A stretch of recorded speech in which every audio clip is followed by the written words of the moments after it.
మా latest videos కోసం మా ఈ తెలుగు న్యూస్ ఛానల్ సబ్స్క్రైబ్ చేసి గంట సింబల్ యాక్టివేట్ చేసుకోండి.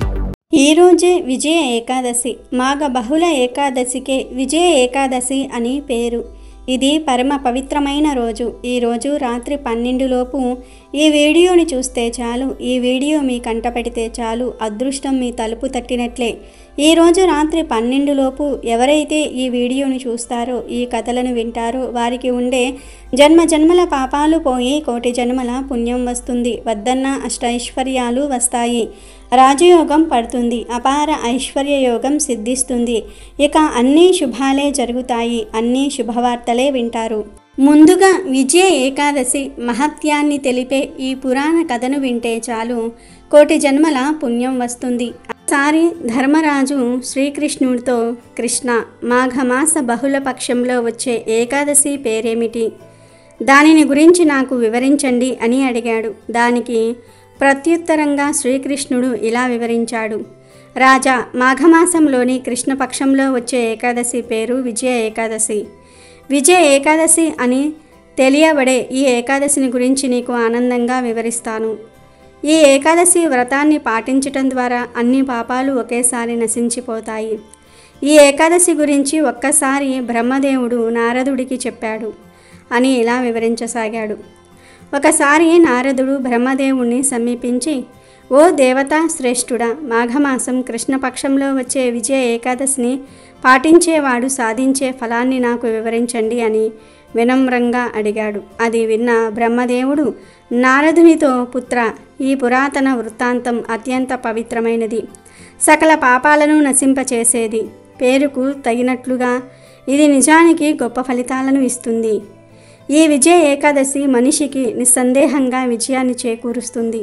పూర్వం తండ్రి ఆజ్ఞను నెరవేర్చడానికి శ్రీరామచంద్రుడు తన భార్య సీతతో, సోదరుడు లక్ష్మణునితో 14 ఏండ్లు వనవాసానికి వెళ్ళినప్పుడు గోదావరి తీరంలోని పంచవంటి అనే రమ్యమైన అరణ్య ప్రాంతంలో కొంతకాలం నివసించాడు. వారు ఆ వనంలో ఉన్నప్పుడే దానవరాజైన రావణుడు సీతాదేవిని అపహరించాడు. సీతా వియోగంతో శ్రీరాముడు దుఃఖ సముద్రంలో మునిగిపోయాడు. సీత అన్వేషణలో శ్రీరాముడు అడవిలో తిరుగుతూ మరణింపనున్న పక్షిరాజు జటాయువును కలిశాడు. సీతను గురించి సమస్తం శ్రీరామునికి తెలియజేసిన జటాయువు ఈ జగత్తును వీడి వైకుంఠానికి వెళ్ళాడు. తరువాత శ్రీరాముడు సుగ్రీవునితో స్నేహం చేశాడు. అప్పుడు రామచంద్రుని కార్యార్థమే పెద్ద వానర సైన్యాన్ని ఏర్పాటు చేయబడింది. ఇంతలో కపిరాజుకు హనుమంతుడు లంకలోని అశోకవనానికి వెళ్ళి సీతను చూసి రాముని అంగుళీకాన్ని ఆమెకు సమర్పించే మహత్కార్యాన్ని పూర్తి చేశాడు.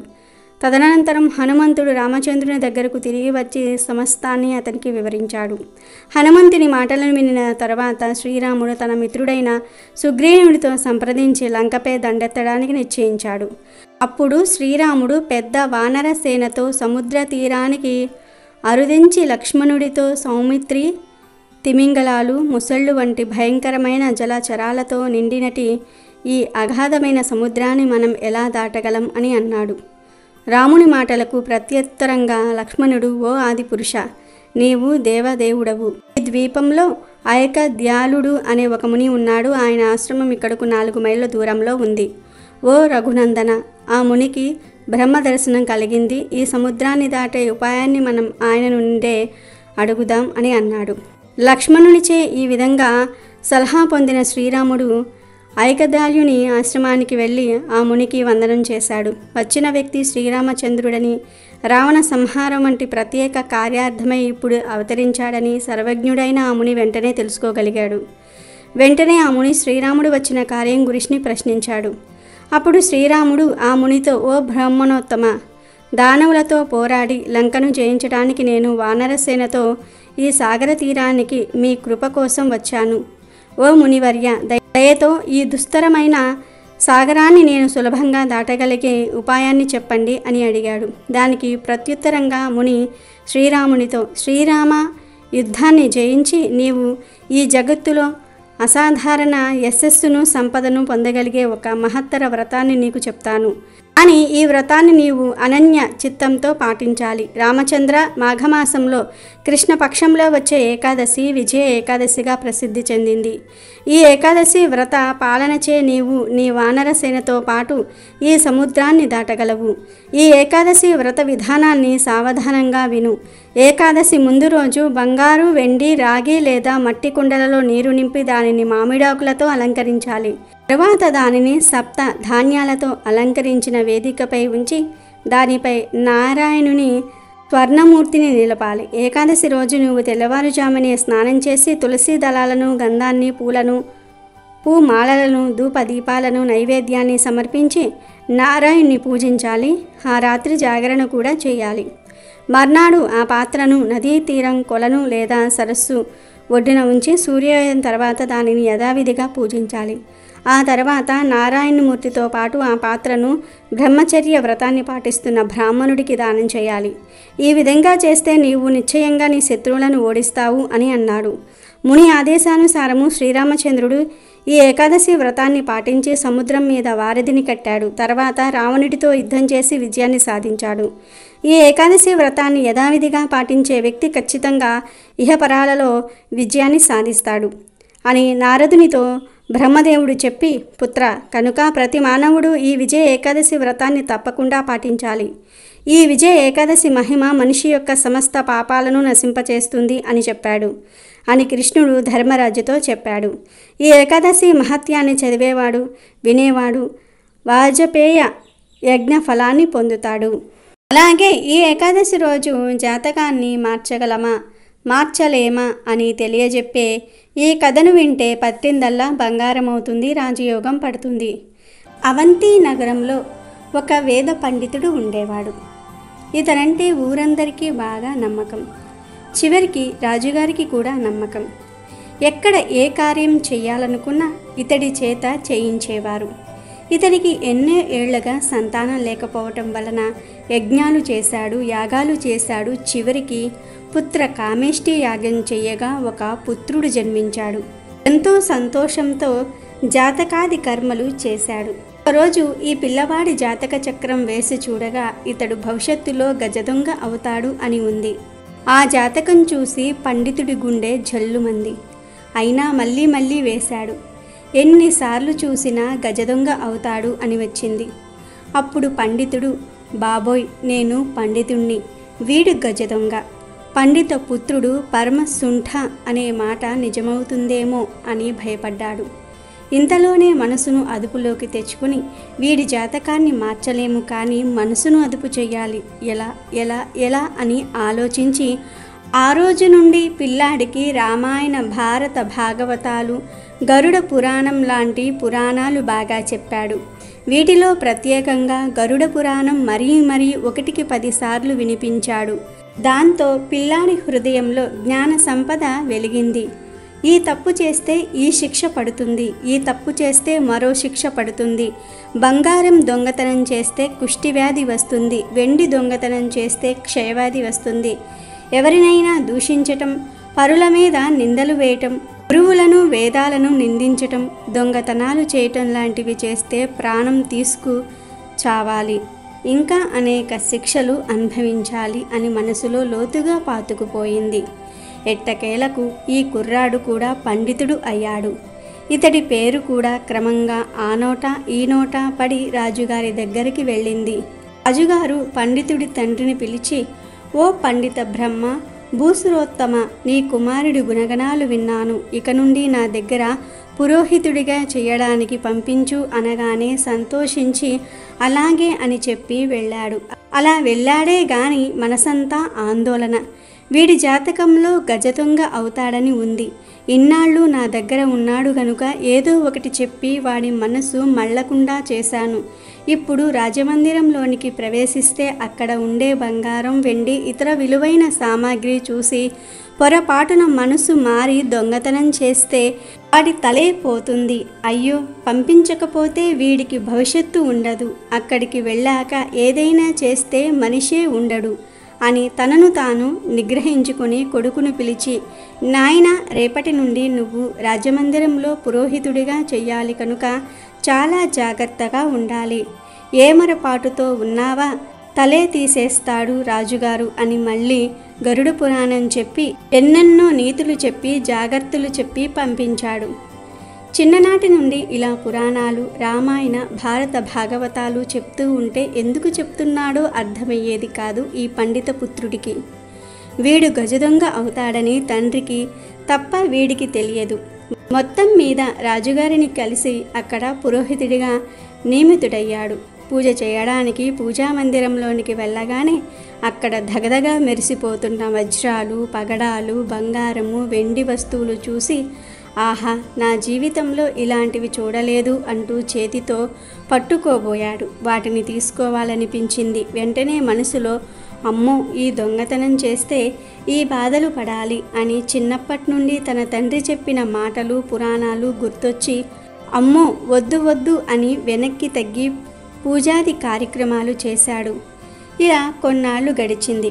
ఒకరోజు ఆనాటి కార్యక్రమాలు పూర్తి చేసి ఇంటికి వెళ్ళబోతూ ఉంటే రాజద్వారం దగ్గర ద్వారపాలకులు ఆపి చేతిలో ఉన్న మూట చూసి ఏంటది స్వామి చూపించండి అనగా అయ్యో ఏమీ లేదు అనగా అనుమానం వచ్చి లాక్కొని చూస్తే ఆ మూటలో తవుడు ఉంది.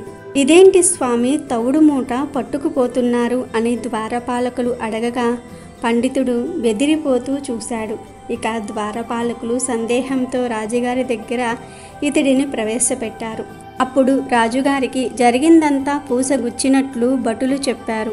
రాజు అంతా విని భూసురోత్తమ, ఎందుకు ఇలా చేశావు అని అడుగుతాడు. అప్పుడు పండితుడు ఏమీ లేదు మహారాజా, ఆవుకు పెట్టడానికి ఇంట్లో తవుడు నిండుకుంది, అందుకే ఇలా చేశాను అనేసరికి రాజుగారు నవ్వుకుని అదేంటి పండితపుత్ర, అడిగితే బస్తాలకు ఇచ్చేవాడిని కదా, దొంగతనం చేయాల్సిన కర్మేమి వచ్చింది, చిన్న పిల్లాడి చేష్టలా ఉంది అనుకుని అతడి తండ్రిని పిలిపించాడు. తండ్రి గజగజ వణికిపోతూ అయ్యో వీడేం చేశాడో, అనుకుందంతా జరిగినట్లు ఉంది, ఎంత చెప్పినా కర్మను మార్చలేము, అయ్యో వాడి తల తీసేస్తారు, కుయ్యో మొర్రో అయ్యో నాయనో అంటూ ఏడుస్తూ దర్బారుకు వచ్చాడు. అప్పుడు రాజుగారు జరిగింది చెప్పాడు. మనసులో హమ్మయ్య అనుకుని మహారాజా, మీకు ఒక రహస్యం చెప్పాలి, ఏకాంతంగా మాట్లాడాలి అని రాజుగారి ఏకాంత మందిరానికి తీసుకుని వెళ్ళి మహారాజా నన్ను క్షమించండి, ఇదిగో వాడి జాతకం, వీడి జాతకం ప్రకారం గజదొంగ అవ్వాలి, కానీ నేను మన భారత భాగవత రామాయణ పురాణాలు చిన్ననాటి నుండి బోధించాను, వాటి ప్రభావమే ఈ చిన్న దొంగతనంతో పూర్తయింది, లేదంటే ఈ పాటికి వాడు గజదొంగ అయ్యుండేవాడు, వాడి జాతక దోషం ఈ దొంగతనంతో పూర్తయింది, ఇక మీదట ఎలాంటి అపశృతి జరగదు అని మాటిస్తున్నాను అని రాజుగారికి వివరించాడు. ఆ పండితుడి నిజాయితీకి మెచ్చుకొని మణిమాణిక్యాలు ఇచ్చి బస్తాల కొద్దీ ఆహార ధాన్యాలు ఇచ్చి తవుడు ఇచ్చి పంపించాడు రాజు. ఆ విధంగా పిల్లాడి దోషాలను నివృత్తి చేశాడు తండ్రి. అందుకే పిల్లలకు చిన్ననాటి నుండి ఇలాంటి పురాణాలు, ఇతిహాసాలు చెప్తే జాతకాలు మార్చేయవచ్చు. ఇది నిజంగా జరిగిన కథ. అలాగే ఈ ఏకాదశి రోజు ఏకాదశి పూట బియ్యంతో చేసిన పదార్థాలు తినకూడదని ఎందుకు అంటారో తెలిపే ఈ కథను వింటే పాపాలన్నీ పోతాయి. ఒకనాడు జైమిని మహర్షి తన గురువైన వ్యాస మహర్షి వద్దకు వెళ్ళి ఇలా అడుగుతాడు. గురువుగారు, నేను ఏకాదశి అనే పదాన్ని చాలాసార్లు విన్నాను. అసలు ఏకాదశి అంటే ఏమిటి? ఏకాదశి రోజు ఏం చెయ్యాలి? ఏకాదశి గురించి పూర్తి వివరాలు చెప్పి నాకు జ్ఞానోదయం కలగజేయండి అని వ్యాస మహర్షిని అడుగుతాడు. అప్పుడు వ్యాస మహర్షి చిరునవ్వు నవ్వి ఇలా అంటాడు. మంచి ప్రశ్న అడిగావు. ఈ సందేహం రాబోయే తరాల వారికి కూడా కలుగుతుంది. వారిలో కొంతమంది మాత్రమే ఈ విషయాన్ని తెలుసుకోవడానికి ఆసక్తి చూపిస్తారు. వారికి కూడా ఇప్పుడు మనం చెప్పే విషయం చాలా ఉపయోగపడుతుంది అని ఏకాదశి విశిష్టత గురించి ఇలా వివరించారు వ్యాస మహర్షి. సృష్టి ఏర్పడిన తరువాత భగవంతుడైన విష్ణువు పాపమునకు మానవీకరణ చేయదలచి పాప పురుషుణ్ణి సృష్టించాడు. మానవుడు చేసిన పాపాలు, కర్మలను బట్టి వారికి శిక్షలు విధించటం, వారికి పునర్జన్మను కలగజేయటం లాంటి ధర్మాన్ని నిర్వర్తించేవాడు పాపపురుషుడు. ఒకనాడు విష్ణువు యమధర్మరాజు వద్దకు వెళతాడు. అక్కడి ప్రజలందరూ కూడా శిక్షింపబడుతూ ఉంటారు. ఆ ప్రదేశమంతా శిక్షింపబడుతున్న ప్రజల ఆర్తనాదాలు, ఏడుపులతో నిండి ఉంటుంది. వీటన్నిటినీ చూసిన విష్ణుమూర్తి వీరందరూ ఎవరు, వారిని ఎందుకు శిక్షిస్తూ ఉన్నారు అని యమధర్మరాజును అడుగుతాడు. దానికి యమధర్మరాజు ఇలా అంటాడు, స్వామి, మీరు పాపపురుషుణ్ణి నియమించారు కదా, ఆయన తన ధర్మాన్ని నిర్వర్తిస్తూ ఉన్నాడు. ఎవరైనా పాపాలు చేస్తే వారిని పాపపురుషుడు శిక్షిస్తూ ఉన్నాడు. అందుకే వీరికి ఈ బాధలు అని చెప్పాడు. అప్పుడు విష్ణుమూర్తి, మరి వీరికి ఈ పాపాల నుండి విముక్తి ఎలా లభిస్తుంది అని అడుగుతాడు. అప్పుడు యమధర్మరాజు, నాకు ఎలా తెలుస్తుంది స్వామి, మీరే ఈ జగత్తును సృష్టించారు, మీరే జగన్నాథుడు, మీరే చెప్పాలి అన్నాడు. ఇంతలో విష్ణుమూర్తిలో ఉన్న కరుణ ఒక స్త్రీగా రూపం దాల్చి వచ్చి ఇలా అంది, ఎవరైతే ఈరోజు నా ప్రభువైన విష్ణుమూర్తిని స్మరిస్తారో, ప్రార్థిస్తారో వారికి పాపాల నుండి విముక్తి లభిస్తుంది, ఇదే నా వాగ్దానం అని పలికింది. ఈ విషయాన్ని విన్న యమలోకంలోని పాపులందరూ కూడా విష్ణుమూర్తిని పూజించి వారి పాపాల నుండి విముక్తి పొందుతారు. అప్పుడు ఆ స్త్రీని విష్ణుమూర్తి ఇలా ప్రశ్నిస్తాడు, ఎవరు నువ్వు, నిన్ను ఎవరు పంపించారు అని అడుగగా ఆమె ఇలా చెప్తుంది, స్వామి, నేను మీ దాసిని, ఏకదాసిని, మీలోని కరుణ రూపం దాల్చగా ఏర్పడిన దానిని. దయచేసి మీరు నాకు అనుమతి ఇవ్వండి. ఈరోజు ఎవరైతే మిమ్మల్ని ప్రార్థిస్తారో వారికి పాపాల నుండి విముక్తి లభించేలాగా చెయ్యండి. ఎలా అయితే ఈ యమలోకంలోని పాపులందరికీ విముక్తి లభించిందో అలాగే విశ్వంలోని పాపులందరికీ కూడా ఈరోజు మిమ్మల్ని పూజించటం ద్వారా వారి పాపాల నుండి విముక్తి లభించేలాగా చెయ్యండి స్వామి అని కోరుకుంటుంది. అంతట విష్ణుమూర్తి ఆమె కోరికను అంగీకరిస్తాడు. ప్రజలందరూ ఈ విషయం తెలిసి విష్ణుమూర్తిని పూజించి వారి పాపాల నుంచి విముక్తి పొందుతారు. ఇది తెలిసిన పాపపురుషుడు విష్ణువు వద్దకు వెళ్ళి, స్వామి, అందరూ మిమ్మల్ని ప్రార్థించి వారి పాపాల నుండి విముక్తి పొందుతూ ఉన్నారు, మరి నేను ఏమి చెయ్యాలి, నా పుట్టుకకు అర్థం ఏముంది అని అడుగుతాడు. దానికి విష్ణుమూర్తి, నీవు అవసరం లేదు, నా రాజ్యం వదిలి వెళ్ళిపో అంటారు. దానికి పాపపురుషుడు, నీవు జగమంతా ఉండే జగన్నాథుడివి, నేను ఎక్కడికి వెళ్తాను అని అడుగుతాడు. అప్పుడు విష్ణుమూర్తి, ఎప్పుడైతే ఏకాదశి తన కార్యనిర్వహణలో ఉండదో అప్పుడు నీ ధర్మాన్ని పాటించు అని చెప్తాడు. ఆమె ఎప్పుడు అధికారంలో ఉంటుందో అప్పుడు నీవు ఎక్కడైనా దాక్కో అని చెప్తాడు. దానికి పాపపురుషుడు, నేనెక్కడ దాక్కోవాలి అని అడుగుతాడు. అంతటా విష్ణుమూర్తి, ఏకాదశి రోజు నీవు ధాన్యాలలో దాక్కో అని అంటాడు. ఆయన చెప్పిన విధంగానే పాపపురుషుడు ఏకాదశి రోజు ధాన్యాలలో దాక్కుని ఉంటాడు. అందుకే ఏకాదశి రోజు ధాన్యాలను తినటం మహాపాపం. ఏకాదశి రోజు చేసే ఉపవాసం ఎందుకంటే ఏకాదశి అంటే 11, ఉప అంటే దగ్గరగా, వాసం అంటే జీవించటం అని అర్థం. ఈరోజు నిద్ర తిండి వదిలేసి మానవుని యొక్క 11 సూక్ష్మ జ్ఞానములతో ఆయన మీద ఏకాగ్రతతో జీవించటమే ఉపవాసం. విష్ణుమూర్తిని ప్రార్థించటంలో మానవుడికి అవసరమైన తిండిని కూడా వదిలేసి 11 జ్ఞానేంద్రియాలను ఆయన మీదే లగ్నం చెయ్యాలి. ఆకలితో ఉండి ఆత్మ మీద మనసును లగ్నం చేయలేము అనుకునేవారు పండ్లు పాలు తీసుకోవచ్చు, అవి కూడా సరిపోకపోతే కావలసినవన్నీ కూడా తినవచ్చు. కానీ ఆ పరమాత్మ మీదే మొత్తం మనసు ఉంచి భక్తి శ్రద్ధలతో పూజించుకోవాలి అని వ్యాస మహర్షి చెప్పాడు. అలాగే ఈ ఏకాదశి రోజు గండకీ నది ఎలా పుట్టిందో తెలిపే ఈ పవిత్ర కథను వింటే అష్టైశ్వర్యాలు సిద్ధిస్తాయి, సమస్యలనేవి దరిచేరవు. పూర్వం గండకి అనే ఒక అమ్మాయి ఉండేది.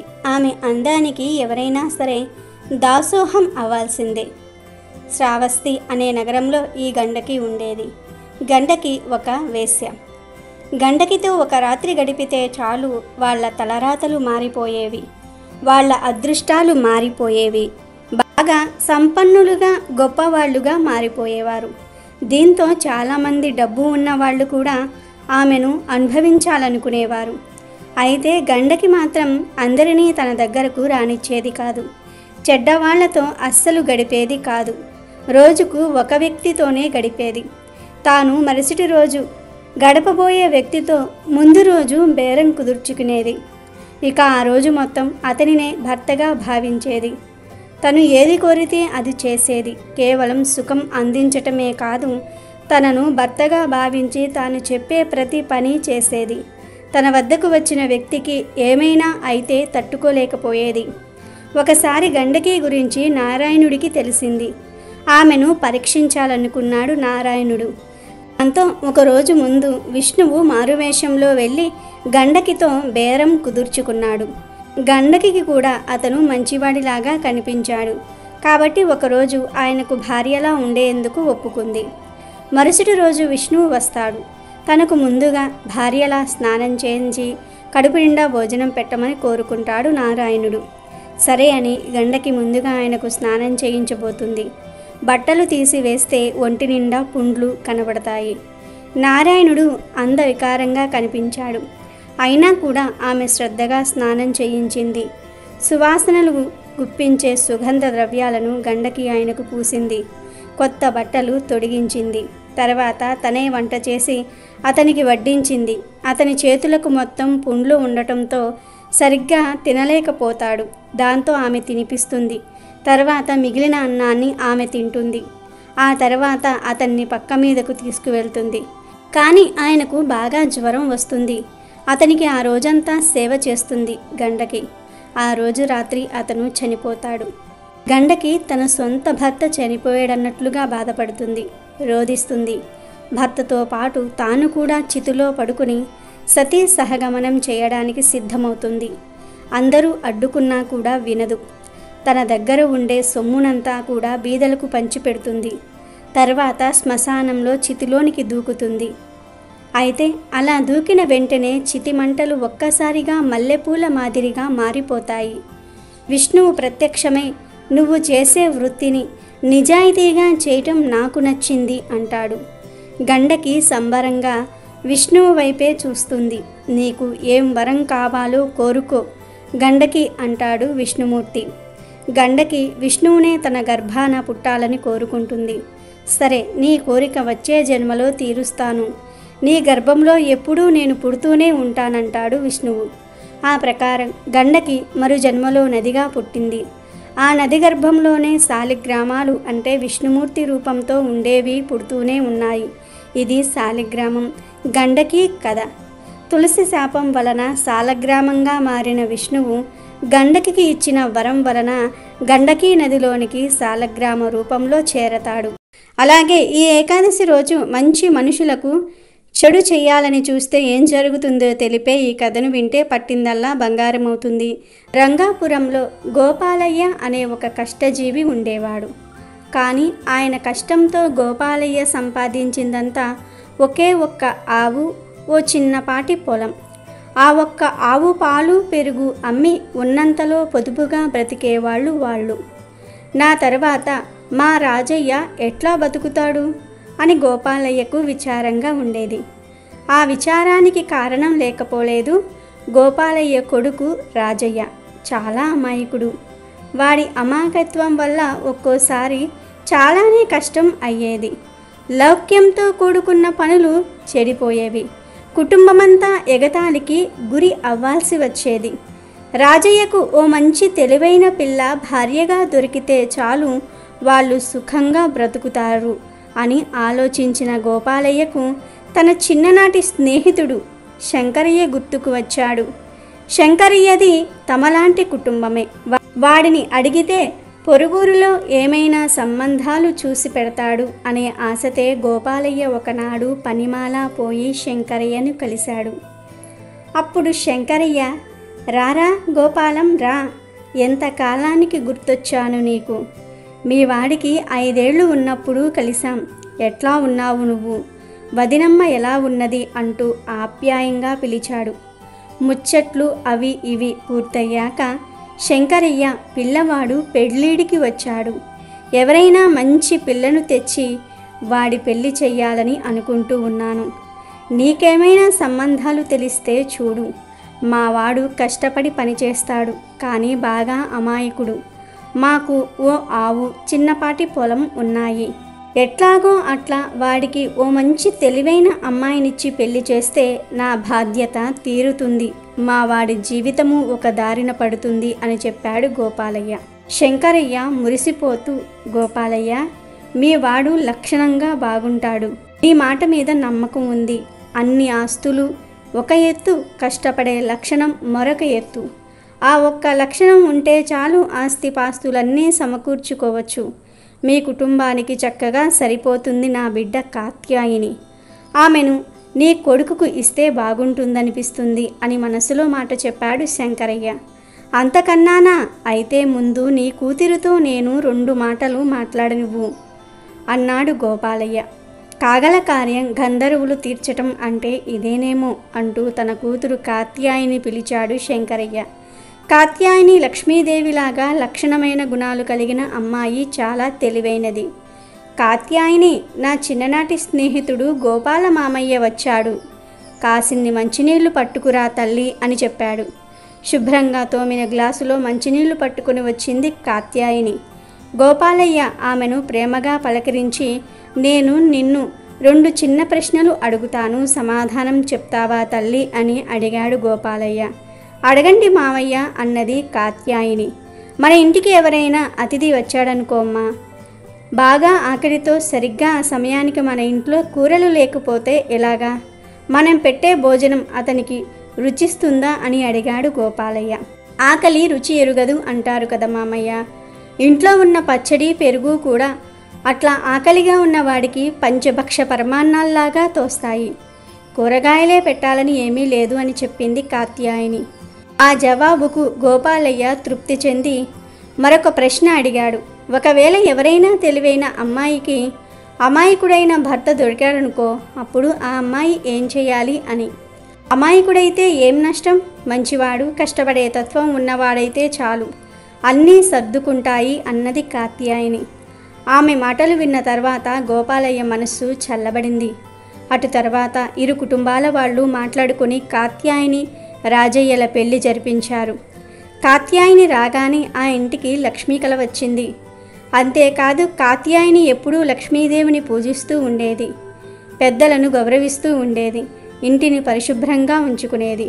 గోపాలయ్యకు ఊరి బయట 1 ఎకరా భూమి ఉంది. దానిలో ఏదైనా పండించాలంటే బాగా దున్నాలి, దానికి నీటి వసతి కూడా లేదు. దున్నించాలంటే డబ్బు కావాలి. అటు తర్వాత చేనులో పనిచేసిన కూలీలకు డబ్బు ఇవ్వాలి. అంతా చేస్తే తిరిగి ఎంత వస్తుందో తెలియదు, వానలు పడతాయో లేదో. అసలు గోపాలయ్య దగ్గర పెట్టుబడి పెట్టేందుకు అంత డబ్బు కూడా లేదు. కాత్యాయిని ఒక ఆలోచన చేసింది. ఒక రోజున రాజయ్యను వెంటబెట్టుకుని పొలం దగ్గరకు వెళ్ళింది. చెప్పినట్టు చెయ్యమంది రాజయ్యను. ఇద్దరూ చెరొక గడ్డపార తీసుకొని పొలంలో అక్కడక్కడా త్రవ్వటం మొదలుపెట్టారు. పక్క చేను గురవయ్య అనే భూస్వామిది. అతను వీళ్ళు చేస్తున్న పనిని చూసి గబగబా వాళ్ళ దగ్గరకు వచ్చి, ఏం చేస్తున్నారు మీరు అని అడిగాడు. ఏం చెయ్యట్లేదన్నా, మా మామగారి తండ్రి ఎప్పుడో ఈ పొలంలో 2 చిన్న పాత్రల నిండా బంగారం దాచారట, వాటి కోసం త్రవ్వుతూ ఉన్నాము. ఒకవేళ అవి గనుక దొరికితే మా దరిద్రం కాస్త వదిలిపోతుంది అన్నది కాత్యాయిని. సాయంత్రం వరకు అట్లా త్రవ్వి రాజయ్య, కాత్యాయిని ఇద్దరూ ప్రశాంతంగా ఇంటికి వెళ్ళిపోయారు. అయితే ఆ రాత్రి గురువయ్యకు నిద్ర పట్టలేదు. ఊరకే వస్తే చాలు ఏదైనా తీసుకునే రకం అతను. అందుకే అతని కొడుకు ఇద్దరూ రాజయ్య పొలానికి వచ్చి రాత్రికి రాత్రి చేనంతా తవ్వి పడేశారు. ఎంత తవ్వినా వాళ్లకు ఏ బంగారు పాత్ర దొరకలేదు. 2వ రోజు ప్రొద్దున్నే కాత్యాయిని, రాజయ్య వెళ్ళేసరికి పొలమంతా చక్కగా దున్ని పెట్టేసి ఉంది. అది గురవయ్య పనే అని కూడా కాత్యాయిని కనిపెట్టింది. ఆమె, రాజయ్య ఇద్దరూ ఆ రోజంతా అక్కడ చేనులో జొన్నలు చల్లారు. మరుసటి రోజున కాత్యాయిని తన ఇంటికి తోరణాలు కట్టి లక్ష్మీ పూజ చేయటం మొదలుపెట్టింది. ఊర్లో విషయాలు ఆగవు కదా, సంగతి చటుక్కున గురవయ్యకు కూడా చేరింది. ఓహో, అయితే బంగారు పాత్రలు దొరికి ఉంటాయి వాళ్లకు అనుకుని అసూయతో రగిలిపోయాడు గురవయ్య. ఇక గురవయ్య ఆ బంగారు పాత్రలను దొంగతనం చేయాలని పథకం పన్నాడు. ఈ రోజు రాత్రి మా ఇంట్లో దొంగలు పడబోతూ ఉన్నారు అని నవ్వుకున్న కాత్యాయని రాజయ్యను దగ్గరకు పిలిచి, ఇవాళ రాత్రి నువ్వు నన్ను ఈ ప్రశ్నలు అడగాలి, గట్టిగా ప్రక్క ఇళ్ల వాళ్ళకు కూడా వినపడేలా అని అవేంటో చెప్పింది. కాత్యాయని తెలివితేటల మీద పూర్తి నమ్మకం ఉన్న రాజయ్య సరేనన్నాడు. అనుకున్నట్టుగానే ఆ రోజు రాత్రి వాళ్ళ ఇంట్లో దొంగతనానికి వచ్చాడు గురవయ్య.